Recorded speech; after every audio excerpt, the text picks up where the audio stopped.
Hello everyone and welcome back to another video on my channel. It has been almost 3 weeks since Donald Trump had taken the oath of office and since he has became the president once again. It is February 6th, and so we're going to in today's video analyze his approval rating a little bit, and then if this continues, and you'll see in a second what I mean by what, we're going to actually fill out a 2026 Senate map based on the results of Donald Trump's approval rating so far, as well as the direction of the country and how all of those metrics are changing. So first, let me start off and say that Donald Trump in his first term was really never above water. Right now, he has a plus 4.7 approval rating, which is pretty decent. He never really had that in his first term, especially almost 3 weeks after it had begun. He has a 49% approval rating and 44% disapprove. Very good, given the fact that, we already know is past his last term. We can actually check his last term and see that, yes, actually the top bar is the disapproval rating. And he actually left office with a 38% approval rating, which is just extraordinarily horrible. This is after J6, and more Americans than ever actually disapproved of the president. So this is a really, really big switch of events that he could gain another 10 points of approval, and his disapproval rating goes all the way from 58% down to 44% now, and it varies per poll. Sometimes he's plus 1, 2, 3, 4, sometimes he's even plus 10 and above. But if we really want to go specify on this time in history in 2017, we can see around here, day 20 to 30, he was actually -6, -7-ish. And then later on in March, April, and May, he actually went all the way down to only in the 30s, where he didn't really recover back into the 40s until his second term. And most of his term was marked by him in the low 40s to high 30s. He started off pretty bad.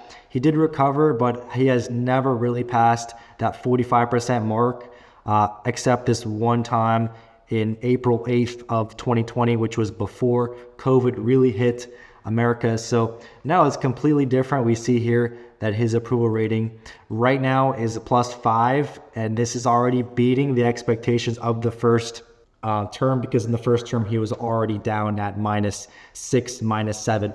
So the question is, if this continues into another 2 years, a little bit less, a year and a half, what will the midterms look like for Republicans? Now, right now they do have 53 Senate seats, and they have barely control of the House. The House is going to be up for grabs, but I do think as of now, the GOP is probably going to hold the Senate. But the really question is by how much? Are they going to have 51 seats, 52 seats, 53, 54, and maybe 55? Let us in this video explore the best case scenario for Republicans if Donald Trump's approval rating remains above water. I want to first get out of the way all these safe states, and these are the states that are going to be 12 points or more in each column. And for Democrats, no matter what, Oregon will probably be above 12. Colorado, given its trends, will be above 12 as well. I do think Massachusetts, Rhode Island, Delaware will also be above 12. Illinois is going to be a really, really interesting one. I'm not too sure what the margin is going to be there, but I do think that the incumbent Democrat Senator, Dick Durbin, is probably still going to win by a safe margin.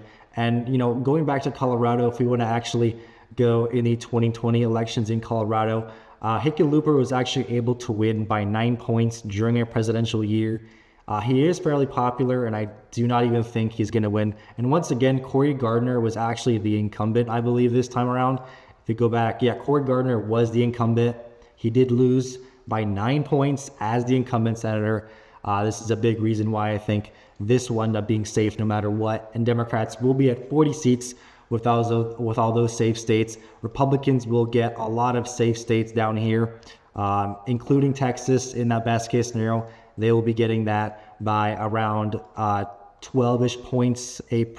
Last presidential year in the 2020 election, when Donald Trump only won the state by 6, Cornyn still won by 10. This time, Donald Trump won the state by 14. Cornyn, I believe, will be able to win by a safe margin. States like Arkansas, Louisiana, all of these down in the South, including Florida, will also be safe. And due to the fact that this will probably be a best case scenario for Republicans, the states of Iowa and Ohio might be in that safe column. I'm going to leave them both right now blank because we don't really know the candidates quite yet. In the state of Ohio, J.D. Vance is the vice president, so there will be a different candidate. And then in Iowa, the incumbent senator is not really too popular, so I don't think she'll win by a huge amount. So for now, this is going to be our safe states for Republicans' best case scenario.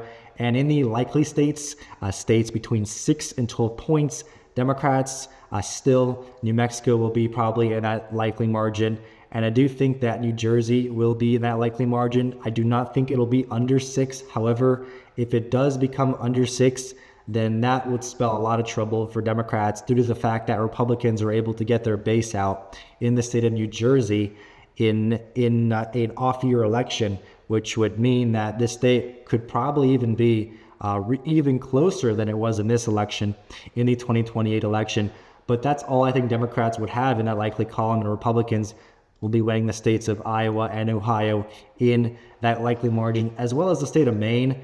Maine, Susan Collins is very popular in her own state. It's a little weird given the fact that this state was actually supposed to flip in the 2020 election. She actually ended up winning by 8, which is extremely surprising. Sarah Gideon in every single poll was actually supposed to win this seat, but Susan Collins ended up holding. I think this time she'll also hold no matter what, but in this scenario, she'll hold by a pretty large amount, over 6 points.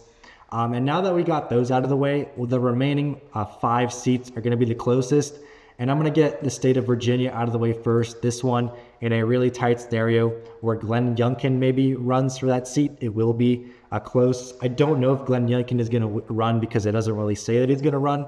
But if he does, this seat probably won't flip. However, it would be much closer.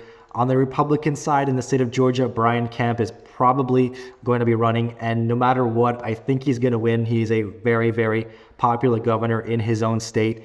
And I think he would probably be able to beat John Ossoff in a Senate run. And in the best case scenario, I do think that Kemp would probably win by 5 points, depending on the turnout. But given that if Trump's numbers stay as they are now and the administration is popular and the way the country as a whole is going is approved of by a majority of the country, a lot of these voters on the Republican side will be much more motivated to get out and vote. Meanwhile, if Trump's approval rating falls and Republicans lose a little bit of those independents that they relied on in the 2024 election, then this map will look a little bit different. Maine will be closer. Georgia will be closer. But once again, I already outlined these 2 states as right now the 2 of them that are probably going to stay in Republicans' column in a neutral environment. And so Democrats will also be winning the state of Minnesota. This state is not flipping. It's not going to be going anywhere. Even in a Republican best case scenario, this state is going to stay with Democrats. But the other 2 states, including New Hampshire, but I'm going to leave that as a lean Democrat state as well. Actually, I'm going to put it as a tilt Democrat state. There is a chance that a Republican could be running to flip that seat. I do not think Sununu will be running for that seat. If he does, I do think he'll win. But given the fact that I do not even know if he is running because he hasn't made an announcement, I do not think he'll be running though, and this seat will be staying with Democrats, probably even if the administration is going really well. And in the 2 closest states in this next Senate election in 2026 will be Michigan and North Carolina. The state of Michigan, Gary Peters made a very surprising retirement. He's actually not running for re-election. And in that best case scenario, Republicans will be flipping the state of Michigan and they will be holding the state of North Carolina. And so this is what the map looks like. 55 seats for Republicans, 45 seats for Democrats. I think 55 seats is probably the best Republicans could do in the Senate this time around. If they grow to 56, I would be very surprised. But I think 55 is going to be that limit realistically going into unless Donald Trump has like a 60% approval rating, then we could start talking about states like New Hampshire and Virginia and New Jersey. But for now and where we are now, this is what the map is looking on our current trajectory. And of course, things always change in these cycles because it is still a year and a half from the midterms. So a lot can change. A lot of good things could change, a lot of bad things could change, but once again, I will keep you guys posted. And I also will be making a video about this relating to the governorships, and that'll be coming out soon as well. But thank you guys so much for watching. Please like and subscribe. Put your comments in the section below, and I will check you guys out in the next one.